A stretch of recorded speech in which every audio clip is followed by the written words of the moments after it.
يتساءلون عن النبأ العظيم الذي هم فيه مختلفون كلا سيعلمون ثم كلا سيعلمون ألم نجعل الأرض مهادا والجبال أوتادا وخلقناكم أزواجا وجعلنا نومكم سباتا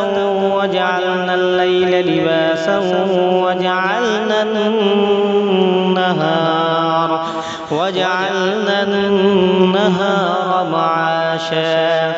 وبنينا فوقكم سبعا شدادا وجعلنا سراجا وهاجا وأنزلنا من المعصرات ماء ثجاجا لنخرج به حبا ونباتا وجنات ألفافا إن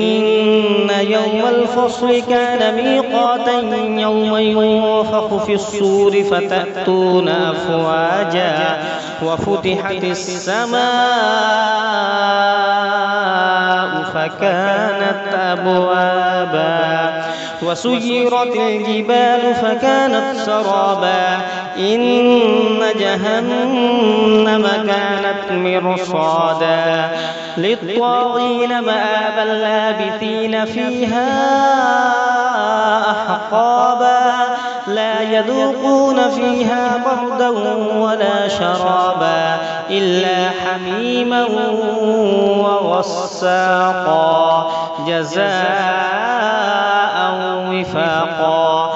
إنهم كانوا لا يرجون حسابا وكذبوا بآياتنا كذابا وكل شيء أحصيناه كتابا فذوقوا فلن نزيدكم إلا عذابا إن للمتقين مفازا حدائق وأعنابا وكواعب ترابا وكأسا دهاقا لا يسمعون فيها لغوا ولا كذابا جزاء من ربك عطاء حسابا رب السماوات والأرض وما بينهما الرحمن لا يملكون منه خطابا يوم يقوم الروح والملائكة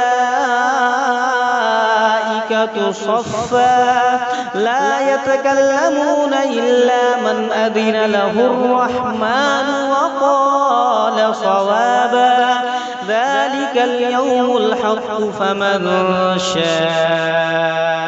اتخذ إلى ربه مآبا إنا أنذرناكم عذابا قريبا يوم ينظر المرء ما قدمت يداه